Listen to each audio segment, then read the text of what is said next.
May nasagap na chika si Christy Fermin, na magbibigay ng ayuda si Vice Ganda sa staff ng It's Showtime sakaling matuloy ang 12 araw na suspension sa noontime show. Ako po ay nagkaroon ng pagkakataon makausap ang isang impormante na napakalapit po sa aking puso, dahil nakatrabaho ko ng matagal sa ABS-CBN. Ang sabi niya, dahil staff siya ngayon ng Showtime, sa isang pag-uusap ay binigyan daw po sila ng assurance, ng pangako ni Vice Ganda na kung sakali raw po na magkakatuloy-tuloy itong suspension ng 12 araw ng MTRCB, tutulungan niya ang staff. Say ni Christy sa Showbiz Now na, hindi naman daw alam ni Christy kung tutulungan din ni Vice ang mga fellow host niya. Sa kaloob-looban po ng puso ni Vice Ganda, alam po niya na sila ni Ayon ang dahilan kung bakit nagkaroon po ng suspension ang kanilang noontime show. Alam niya yon, hindi lang niya maamin publicly, kaya yung production staff tutulungan niya kasi malaking kawalan yon, yung 2 linggo na walang trabaho. Yung mga kapwa-host naman niya, alam niya na mayroon namang mga naiipon. Sabi pa niya.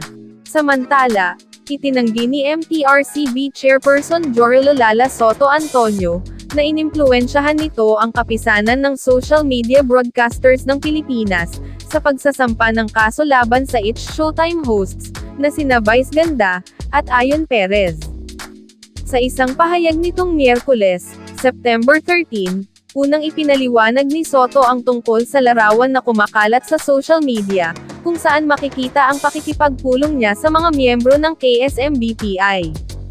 These photos were taken during a courtesy call by the kapisanan ng social media broadcasters ng Pilipinas at the MTRCB office on August 24, 2023, paliwanag ni Soto.